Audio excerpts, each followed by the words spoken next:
Yox, Niva'ya 20.000 necə verirsiniz? Mənə çox maraqlıdır. Yəni nəyinə verirsiniz o Niva'nın? Bir dənə qabağını belə qaldırmaq üçün. Onu da eləyə bilmirsiniz də. İndi hər halda onun da qanunu var, qaydası var təbii ki. Onun da bir cəriməsi var. Qardaşım, bax maşındır da.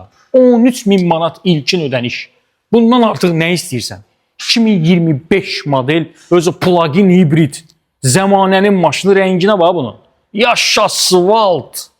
Salafan maşın başqa şeydir qardaşım. Bax 06 al, 07 al, amma salafan al.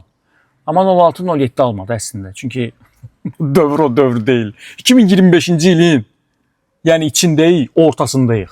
Hələ də gedib elə maşınlara, yəni 10.000 pul verən şəxslər var. Hələ Niva'ya 20.000, 22.000 pul verən şəxslər var. Qardaşım 13.000 manatdır bax bu maşının ilkin ödənişi. 13.000 manat. 13.000 manat 2025 model deyil. Funksionallıq da ki xırtdəyə kimi. Bir dənə tavanına baxın bunun. Panorama tavan deyirəm ey sənə.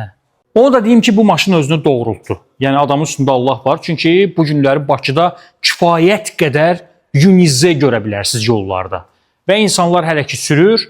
Hər şey yaxşıdır. Hər şey qaydasındadır. Əlbəttə ki zəmanətlər də veriləcək. Təbii ki zəmanəti həm də One Express Auto verir. Yəni bu maşını verdilər, sizə çıxdınız, getdiniz. Yox.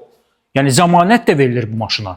Təzə maşın olmasına baxmayaraq, əslində elə zəmanəti işləmiş maşına vermək lazımdır. Çünki onun problemləri çıxa bilər. Amma bu adamlar həm də təbii ki, yəni təzə maşınlara da rəsmi servis olmamalarına baxmayaraq zəmanət verəcəklər. 055 411 97 97 055 413 97 97